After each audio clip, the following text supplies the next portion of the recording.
Bienvenue dans cette analyse consacrée à la communication non violente et à l'autocompassion du thérapeute. Dans cette exploration de la méthode Integria, l'objectif est d'étudier la posture du praticien de manière rigoureuse.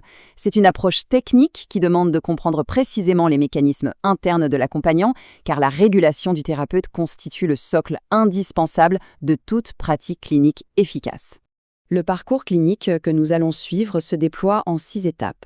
Nous aborderons la posture du thérapeute, le concept de l'ami-critique, la position basse, le self et l'auto-empathie, les outils de pratique et pour terminer, la compassion vivante.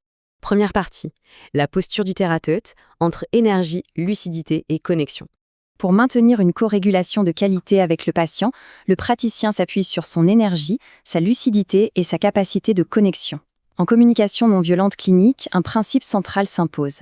Un besoin n'est pas un manque, c'est avant tout une énergie.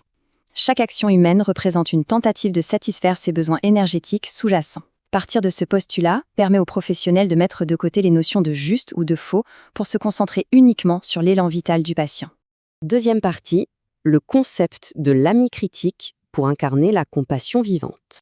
Il est essentiel d'établir une distinction clinique majeure. L'ami critique ne s'apparente pas à l'amour parental, que l'on nomme storgé.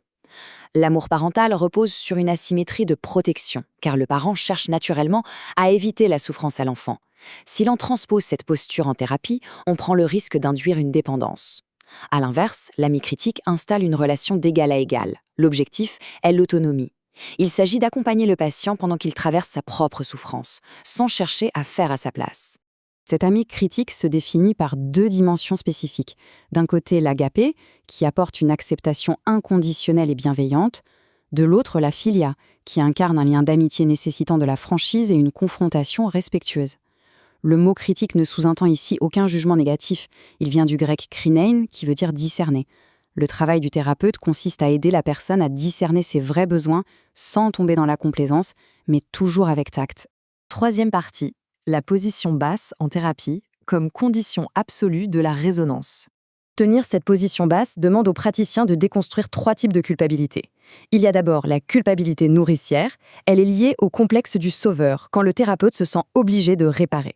Ensuite, on trouve la culpabilité d'appartenance. C'est une forme de loyauté envers un système ou une théorie qui finit par figer la liberté clinique. Enfin, la culpabilité fraternelle se traduit par une inhibition. Le professionnel croit, à tort, qu'il n'a pas le droit d'être dans un état plus régulé que la personne qui l'accompagne. Faire disparaître ces 3 blocages permet de neutraliser toute dynamique de domination en consultation. Dans la pratique, adopter la position basse implique de modifier son langage. On observe une transition entre la posture du sachant et celle de la petite girafe. Le sachant va utiliser des affirmations péremptoires. Il dira par exemple « Je comprends que tu as besoin de lien ». Cela prend l'ascendant sur le vécu intérieur du patient. La petite girafe privilégie les tournures interrogatives et modalisées. Elle dira plutôt « Je sens que peut-être tu as un besoin de lien ». Cette nuance linguistique préserve l'intégrité psychique de l'autre. L'expression « dis-moi si je me trompe » constitue d'ailleurs un réflexe clinique incontournable. Placer cette simple phrase après une hypothèse thérapeutique restitue instantanément le pouvoir d'agir au patient. C'est lui qui demeure l'expert de sa propre expérience intérieure. En utilisant cette formulation, on modélise très concrètement l'humilité professionnelle. Quatrième partie. Le self et l'auto-empathie pour distinguer l'expérience du percevant. Ce concept du self, mis en lumière par Issa Padovani, établit une séparation fondamentale. Il y a d'une part ce que je vis, qui correspond au moi, c'est-à-dire les sensations somatiques brutes, et d'autre part ce qui perçoit, qui est le self. Ce self représente l'entité interne capable d'observer ces mêmes sensations avec une curiosité calme et ouverte. C'est ce mécanisme d'observation qui empêche la fusion émotionnelle avec la détresse du patient. Atteindre cet état de self demande de suivre un cheminement cognitif en 5 étapes. Le premier niveau est la fusion totale. La personne formule « je suis triste ». Le niveau 2 introduit le sentiment avec « je me sens triste ». Au niveau 3, l'observation s'installe. On formule « je sens quelque chose en moi de triste ». Le niveau 4 permet d'identifier une part. On dira « j'observe une part de moi qui est triste ». Finalement, le niveau 5 signe l'accès au self par la phrase « ce qui perçoit en moi observe cette part ». Chaque palier franchi met progressivement à distance l'identification à la douleur. 5e partie. Les outils de la pratique pour maintenir une posture régulée. La marelle de la communication non violente cartographie le cheminement de l'observation des faits jusqu'à l'élaboration des stratégies.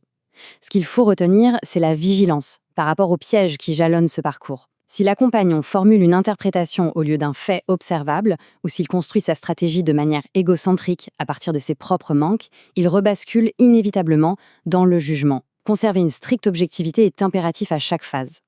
Pour traverser un inconfort clinique soudain, la méthode de la tortue propose 3 phases distinctes. La première est le constat. Le praticien reconnaît qu'il y a une tension à l'intérieur de lui. La deuxième phase est la tortue à proprement parler. Il s'agit de se mettre mentalement en retrait pour faire le point sur ses propres besoins de protection. La troisième phase est l'action. Celle-ci doit obligatoirement commencer par de l'auto-empathie avant même de songer à retourner vers le patient pour lui offrir une écoute sincère. Prioriser sa propre régulation est une nécessité incontournable. Dans la même logique, le patch anti-dépendance affective pose une règle stricte. Les stratégies élaborées par un praticien doivent toujours rester centrées sur lui-même. Par exemple, chercher à se sentir aimé par le patient est une stratégie centrée sur l'autre. C'est un biais qui conduit à objectiviser la personne et à créer de la contrainte. Le professionnel assume la place légitime de ses propres besoins afin de conserver son équilibre. 6e et dernière partie. La compassion vivante à travers l'approche de Robert Gonzalez et la beauté des besoins. Il est question ici d'un véritable basculement phénoménologique. Il s'agit de différencier le fait de vivre un besoin en creux par rapport au fait de le vivre en plein. Expérimenter un besoin en creux, c'est porter toute son attention sur le manque. Cela nourrit la plainte et la rumination. À l'inverse, vivre un besoin en plein demande de se connecter à la présence lumineuse de cette énergie, même si dans les faits, le besoin n'est pas encore comblé. C'est une posture qui génère une présence sereine. La mécanique pour vivre ses besoins en plein s'applique très concrètement. Le thérapeute ne va pas demander au patient de lui accorder de la confiance. Il va plutôt se connecter en lui-même à l'énergie de la confiance. Il l'incarne sur les plans physiologiques et psychiques. C'est cette résonance qui va naturellement engendrer les conditions propices à l'émergence de la confiance dans la pièce. C'est l'incarnation de la mi-critique en action. Pour clore cette analyse clinique, il est important de rappeler une hiérarchie fondamentale. La qualité de la connexion thérapeutique doit primer de manière systématique sur le désir d'atteindre un résultat immédiat. Bien sûr, il est crucial de reconnaître les besoins, mais exiger qu'ils soient comblés dans l'instant produit souvent l'effet inverse. L'intention véritable est de tisser un lien d'une qualité telle que l'évolution émergera d'un élan sincère, en dehors de toute obligation. Ce contenu vous est proposé par Dr Sandrine de Montsabert dans la formation à la méthode Integria Parle pour être.